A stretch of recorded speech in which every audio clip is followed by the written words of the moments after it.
So hello guys, dahil birthday ni mama itong ambag ko sa kanyang birthday, magluluto tayo ng chop suey na first time ko lang gagawin sa buong buhay ko. Ayan, as you can see, bawang, tapos biglang nag-glitch yung sibuyas. Lagyan natin yung manok, antok na ako eh.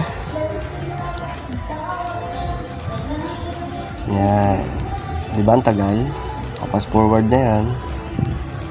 Gisa-gisa lang muna tayo, tapos bigla tayo naglagay ng shrimp cube. Ay nako, ano ba naman tong voice over na to? Ano nilagay ko na yun? Oyster sauce ata yun. Tapos yan, charan. Mabilisan lang kasi ito, kaya tapos may bukal yuli pa. Yan, siyempre iboto nyo muna. Galing, di ba? Nagluto ko lang, tapos bigla ka nag-endorso ng ninong mo, ng tsuhin mo. Yan, nilagay mo lang lahat ng gulay.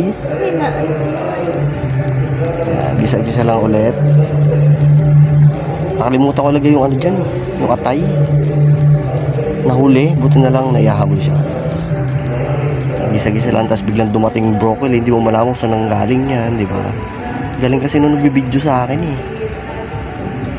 Pag ilalagay mo ng ingredients, bigla nawawala. O, di ba? Ayan na siya bigla. Di ba alam na nangyari? O, ayan.